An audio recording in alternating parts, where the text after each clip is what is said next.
Bom, então esse vídeo é sobre a fase da Primeira República Brasileira, também chamada de República Velha ou República Oligárquica, né? A partir da eleição do primeiro presidente civil, né? O Prudente de Moraes, em 1894. Bom, nós já sabemos que essa primeira fase da República, né, foi meio conturbado, né, por conta da interferência dos militares. Sabemos que o golpe da proclamação da República teve uma participação direta dos cafeicultores, especialmente dos cafeicultores paulistas. E com a saída do Floriano Peixoto, né, foi eleito o cafeicultor paulista, né, no interior de São Paulo, o Prudente de Moraes, né? A situação, né, em que ele foi eleito é característico da época, né? O sistema de voto era precário, né? Só homens maiores de 21 anos alfabetizados, né? As mulheres ficavam de fora, né?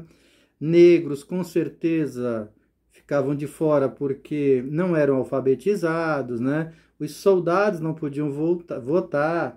Então, era um sistema que reservava uma parcela muito pequena da população o direito de voto, né? De participação política, né?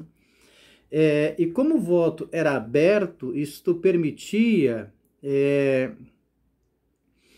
um controle, né? Assim, uma vigilância, né, e um assédio ao eleitor, né, por parte dos poderosos para que as pessoas votassem em quem eles quisessem, né? E como eu já disse antes, também não tinha uma justiça eleitoral instituída no Brasil. A eleição era feita por quem estivesse na época como ministro da Justiça, tá?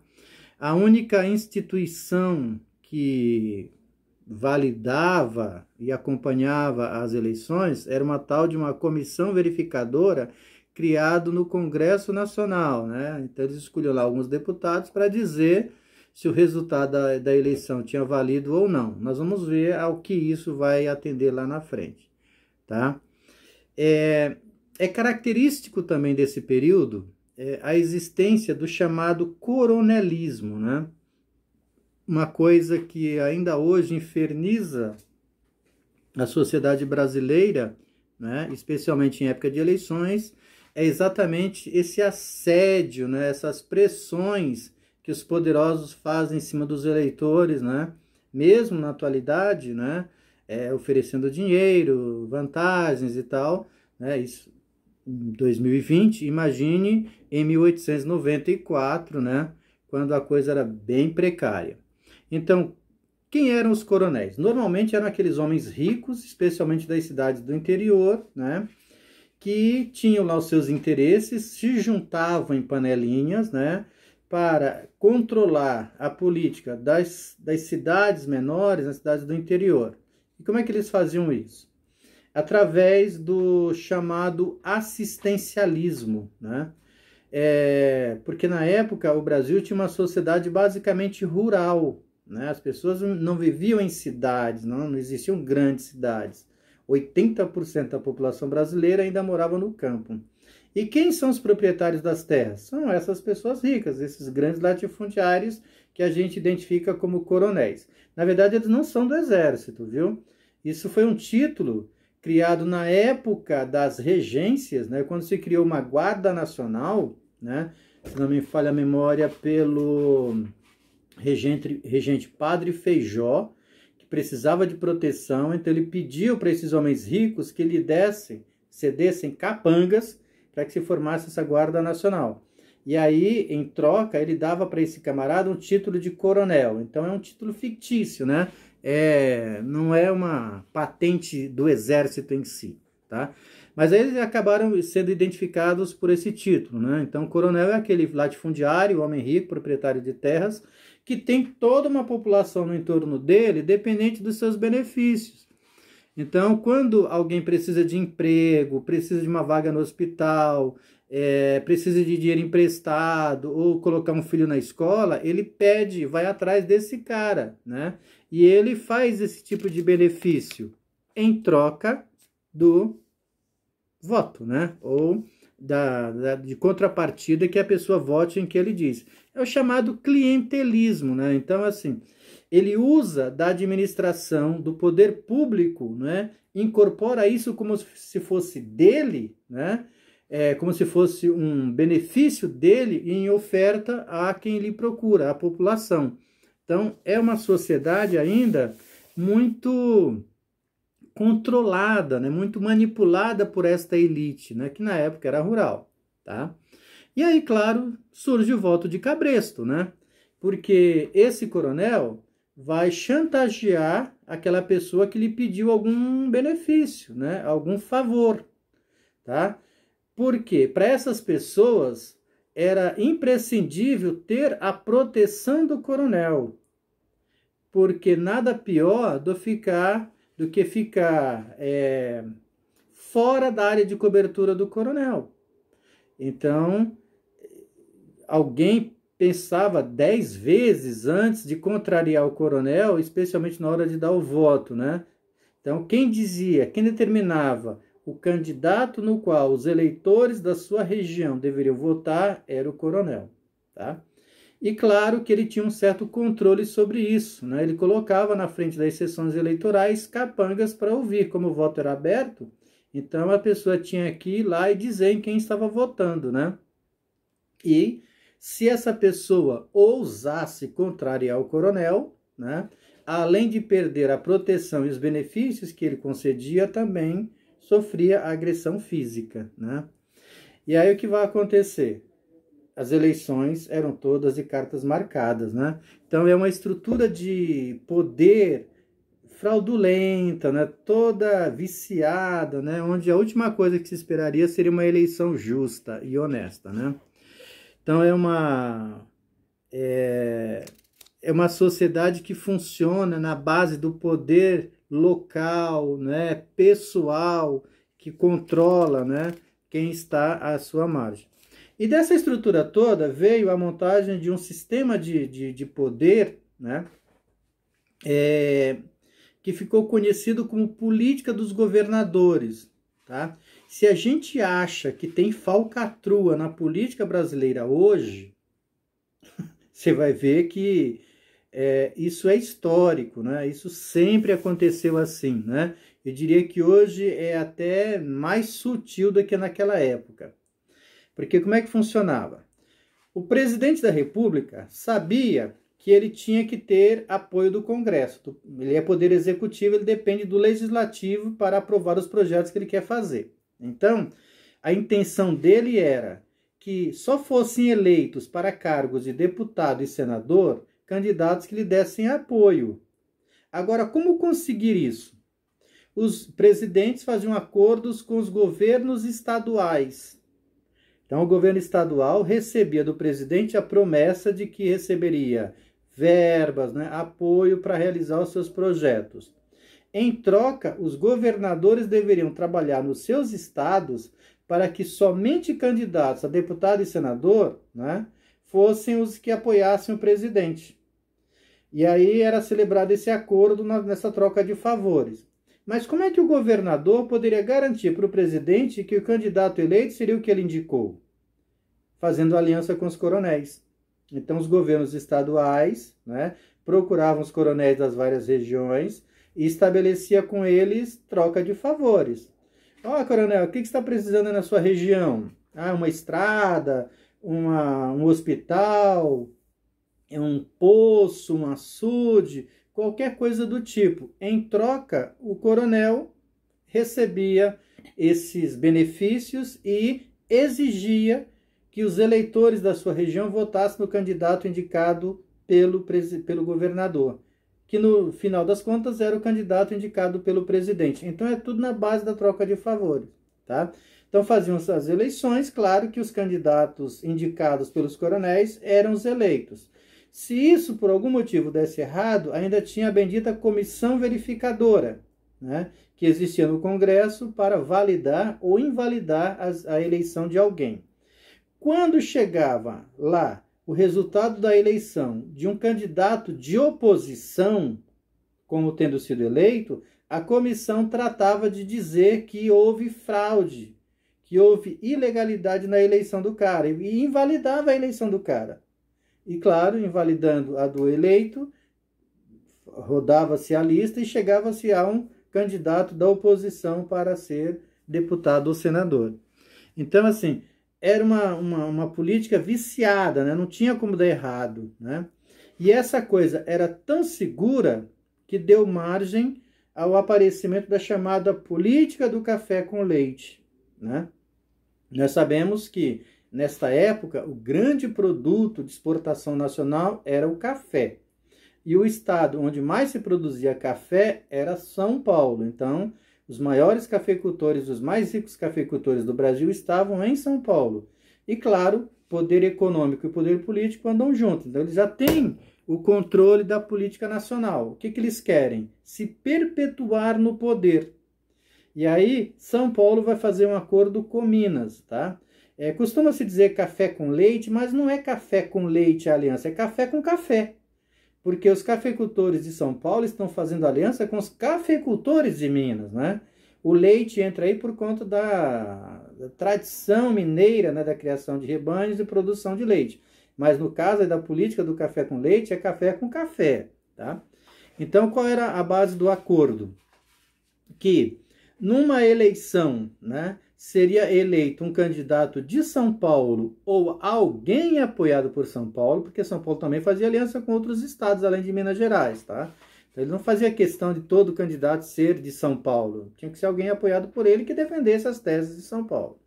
Aí, na eleição seguinte, seria um candidato de Minas ou alguém indicado por Minas Gerais. Essa é a política do café com leite, uma alternância entre indicados por São Paulo para cumprir o mandato.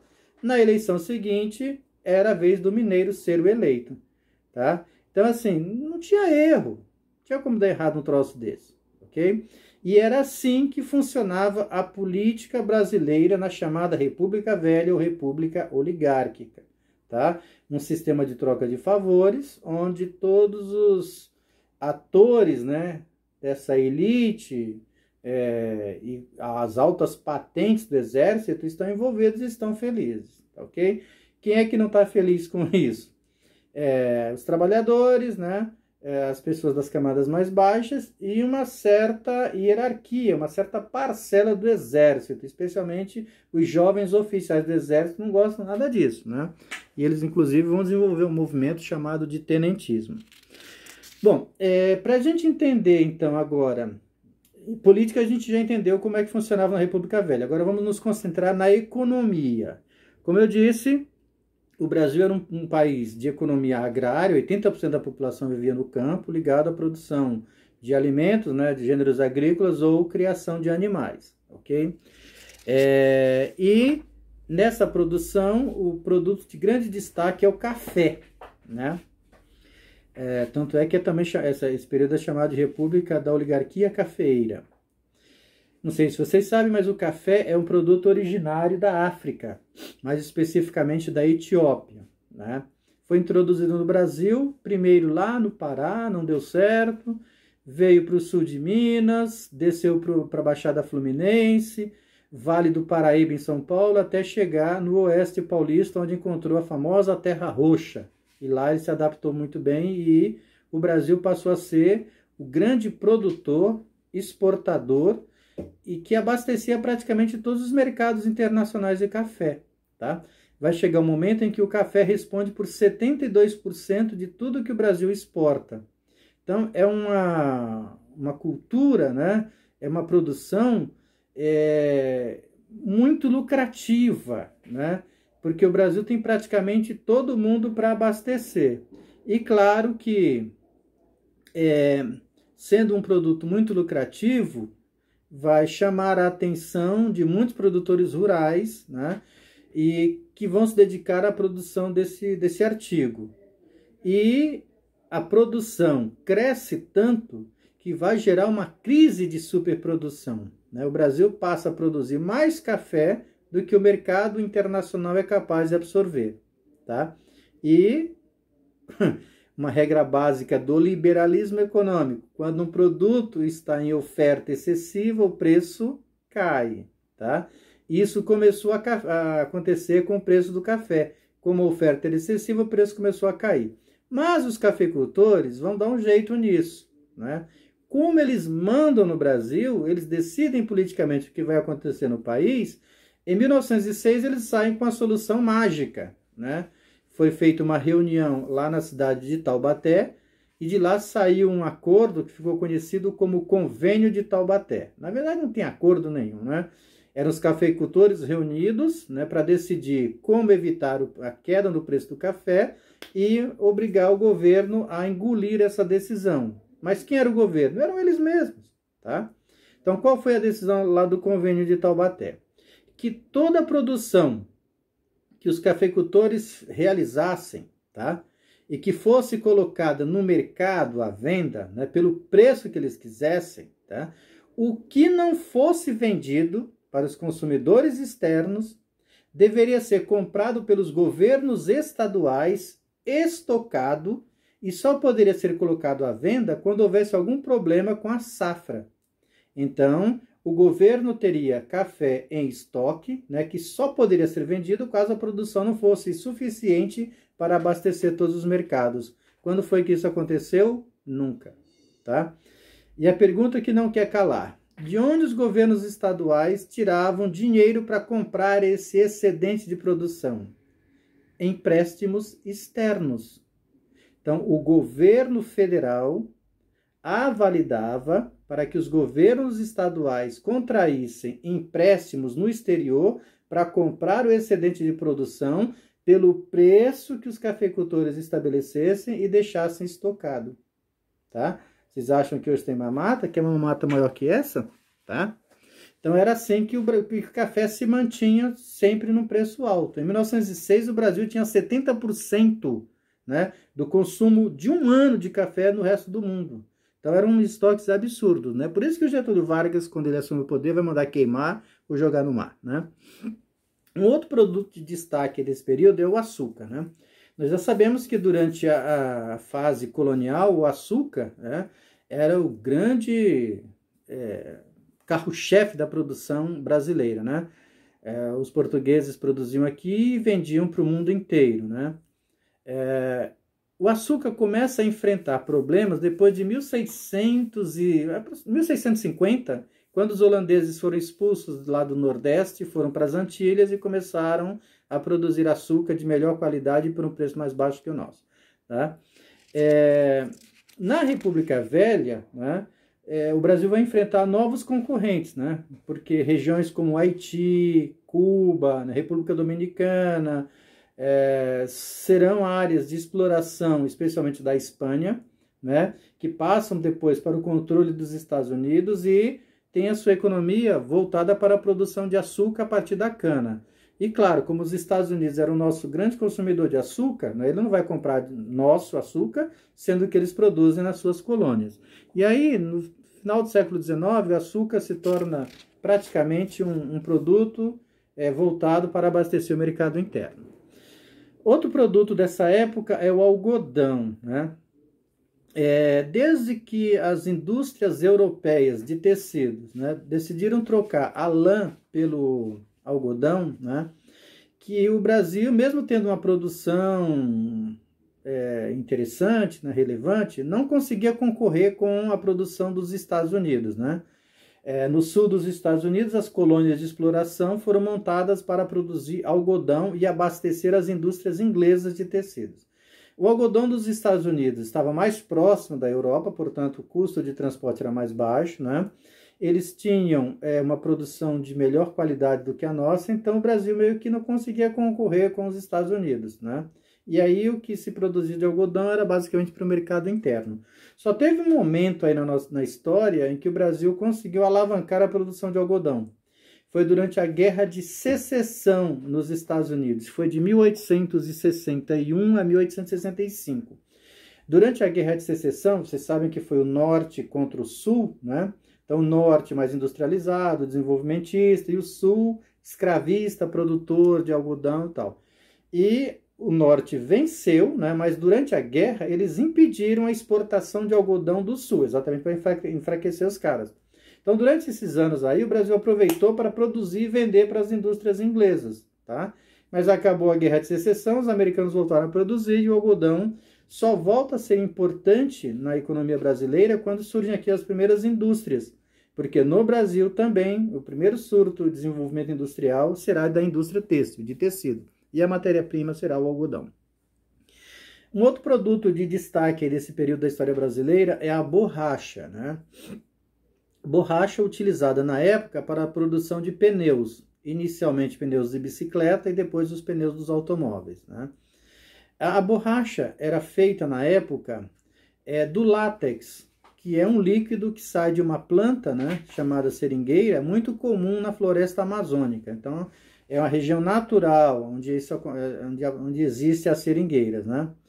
Então, quando os europeus começaram a procurar por esse produto, teve o chamado surto da borracha no Brasil, né? O ciclo da borracha, né? À medida que a indústria automobilística crescia, mais os caras iam atrás, né, desse produto aqui. O Brasil, durante muito tempo, era o único produtor de borracha. E aí ganhou muito dinheiro, né? Especialmente as populações lá que se mudaram, né, lá para o Amazonas, para o Pará, né, porque esse produto saía basicamente pelos portos de Manaus e de Belém para ir para a Europa. Enriqueceu um pequeno número de pessoas, mas que ganharam muito dinheiro, tá? A mão de obra utilizada era basicamente de nordestinos, né, que se deslocavam para lá e enfrentavam a árdua tarefa de coletar esse látex, né? Porque o cara tinha que entrar na floresta, descobrir onde estava a árvore, fazer aqueles cortes em espiral, colocar aquela cumbuquinha para ficar recolhendo o látex, né, dia após dia, né? Era uma produção extrativista natural, né? Ninguém teve a ideia na época de pegar mudas de seringueira, fazer uma plantação organizada, planejada, né? Não, era, né, tudo de forma natural. E isso, né, vai chegar um momento em que não é mais eficiente, porque a procura pelo produto na Europa cresceu demais. E aí, como a produção brasileira não dava conta, o que ingleses, franceses e holandeses fizeram? Pegaram mudas de seringueiras da Amazônia, levaram lá para a Ásia, né, para a Indonésia, fizeram plantações, né, organizadinhas, né, planejadas, e passaram a produzir mais látex do que o Brasil, tá? O Brasil só vai voltar a ter um certo sucesso com isso. Isso aí durou até a Primeira Guerra, né? 1918, né? Quando essa coisa funcionava em favor do Brasil. Mas depois da Primeira Guerra começa a produção desses próprios países europeus nas suas colônias e o Brasil perde espaço aí. Só volta a ter um certo destaque durante a Segunda Guerra, né? Porque a procura também foi grande. Caso semelhante vai acontecer com o cacau, né? Todo mundo sabe que o cacau é a matéria-prima do famoso chocolate, né? Cacau é uma planta nativa aqui da América do Sul, né, e da América Central, né? Já era usada pelos maias, né, pelos incas, né? Eles tomavam uma espécie de suco, né, de cacau, amargo, que só o cão, mas depois isso evoluiu para a produção do chocolate, especialmente na Europa, né? E aí o Brasil vai se especializar na produção do cacau, especialmente na região do chamado Recôncavo Baiano, né? Lá nessa região onde ficam as cidades de Itabuna e Ilhéus, você tem condições ideais para a produção do cacau. E lá surgiu uma produção muito importante, né, que abastecia praticamente a Europa inteira, o mundo inteiro, tá? Deu origem aos famosos barões do cacau, né? Os coronéis do cacau, que enriqueceram, né, com essa produção. Mas a exemplo do que aconteceu com a borracha, né, quando os ingleses, holandeses, perceberam que eles poderiam ter a sua própria produção, eles pegaram mudas daqui e levaram para suas colônias da África, especialmente a Costa do Marfim. E lá eles começaram a produzir cacau, né, nas suas próprias colônias e pararam de comprar o cacau do Brasil, né, levando esses coronéis, né, do cacau, né, esses barões do cacau aí há uma certa desprestígio e enfraquecimento, né? Bom, a produção, né, desses artigos todos, né, na história do Brasil, especialmente nesse período, foi feita durante muito tempo pela mão de obra escrava, né? Mas depois da abolição, houve um grande surto de imigração para o Brasil. Em momentos em que a Europa, né, e a Ásia passaram por grandes dificuldades, né, especialmente durante as guerras, houve um grande surto migratório para o Brasil, né? E nessa fase da chamada República Velha, acredita-se que algo em torno de 3,5 milhões de europeus vieram para cá na condição de imigrantes, né? Italianos, alemães, portugueses, espanhóis, poloneses, né? Ocuparam vastas regiões do Brasil, né? Espírito Santo, Rio de Janeiro, São Paulo, Santa Catarina, Paraná, Rio Grande do Sul, né? Especialmente aqui na região sudeste e sul, né? Houve essa grande imigração, tá? E eles falavam que vinham fazer a América, né? E eram atraídos, né, para cá, né? Especialmente pelos cafeicultores, né, que faziam propagandas na Europa, né, para seduzir esses imigrantes a virem para cá para trabalhar nas suas fazendas com falsas promessas, né? Eles prometiam que quando eles chegassem aqui eles teriam casa, que eles iriam cuidar de um cafezal e que em pouco tempo eles ganhariam o suficiente para comprar as suas próprias terras, né? Quando nós sabemos que isso era pura ilusão, né? Eles acabavam caindo numa armadilha, porque quando eles chegavam, eles descobriam que a casa era, na verdade, um casebre, que eles não iriam começar já cuidando de um cafezal pronto, que eles iam ter que abrir um cafezal novo, né? E que o café leva 5 anos, né, de plantado até começar a produzir, e que durante esse tempo ele estaria endividado, consumindo coisas na fazenda do próprio cafeicultor. Então, assim, quando eles perceberam que aquilo era uma armadilha, que eles nunca iriam sair daquilo e que seriam os novos escravos, eles raparam fora, né? Vieram para as cidades, tá? Uma outra questão importante aí desse período foi a chamada política indigenista, ou indianista, né?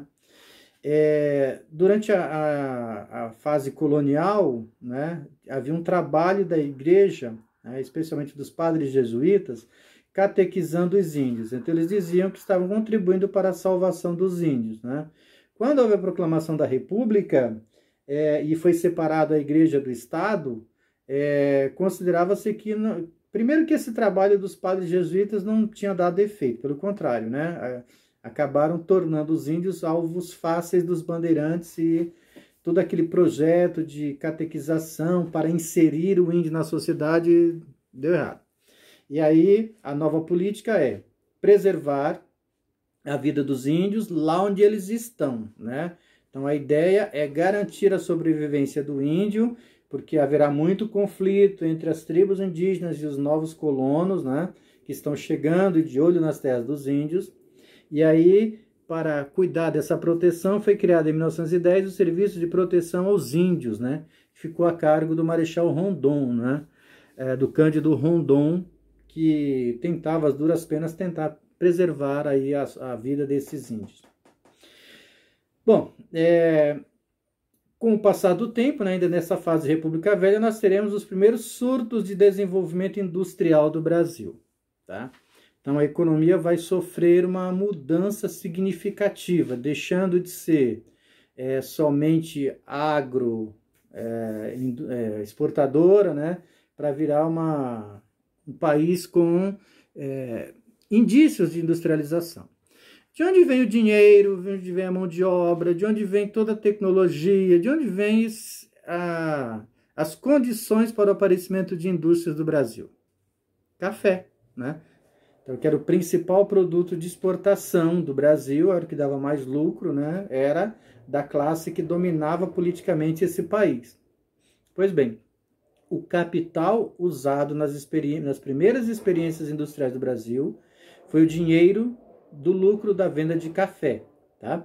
Não necessariamente o próprio cafeicultor, até mesmo alguns deles acabaram diversificando, né, o emprego do que eles ganhavam com café, em novas atividades, e uma delas era a indústria, porque mesmo que o convênio de Taubaté tivesse adotado medidas para evitar que novas áreas de cultivo fossem feitas, né? Porque eles diziam que, olha, tudo bem, a gente compra o excedente de café, mas vocês não podem abrir novas áreas de produção. Imagina se alguém ia fazer isso, né? Se o cara lucra muito e é garantido a venda da produção, por que ele vai parar de produzir? Por que ele vai diminuir as áreas de produção? Não vai. Então, a tendência é que a produção sempre aumente e a dificuldade de vender café é cada vez maior. E aí muitos cafeicultores decidem diversificar o investimento do dinheiro, e uma parte dele vai para a indústria, tá? Que mão de obra será utilizada na produção industrial? Do imigrante. Como eu disse, muitos que perceberam a armadilha que tinham caído, né, indo para as fazendas de café, vieram para as cidades. E como eles já tinham experiência na Europa, né, eles já eram operários na Europa, eles acabaram servindo para as indústrias que estavam surgindo no Brasil, tá? E a indústria que vai surgir no Brasil, a primeira indústria, será a indústria têxtil, tá? Por quê? Porque nós temos a matéria-prima, nós temos o capital e temos a mão de obra que já sabe lidar com isso. Então, os primeiros surtos de desenvolvimento industrial no Brasil se darão por conta disso, né? Especialmente aqui em São Paulo, já que a maior parte dos produtores estão aqui, né? Rio Grande do Sul, Rio de Janeiro, né? Onde tem uma confluência de imigrantes, tá? É um dado importante. Em 1928, pela primeira vez na nossa história, a produção de renda nas cidades, ou seja, ligado às indústrias, foi maior do que o valor da renda produzida no campo. Então aí, em 1928, você já vê como há uma guinada importante na economia brasileira. E claro que, surgindo indústria, surge a famosa classe operária, né? E não se enganem, as condições impostas aos brasileiros, aos operários brasileiros, com o aparecimento da indústria, eram semelhantes às condições impostas aos operários ingleses no início da Revolução Industrial, tá? Jornadas absurdas de trabalho, locais insalubres, salários miseráveis, né? Nenhum direito trabalhista, exploração total, né? Os salários eram tão baixos que não bastava só o pai da família estar trabalhando, a mulher tinha que trabalhar, os filhos tinham que trabalhar, então assim, era uma condição precária. E dessa exploração e precarização vem a mobilização da classe operária, né, para se juntando em sindicatos para lutar por melhores condições de vida e trabalho. No caso do Brasil, o movimento operário ele tem uma diferença, por quê? Porque boa parte dos operários já tem experiência com isso, né? Eles vieram de uma Europa onde já havia se passado por todo esse processo. Então aqui foi muito rápido a organização de sindicatos, né? Foi muito rápido a divulgação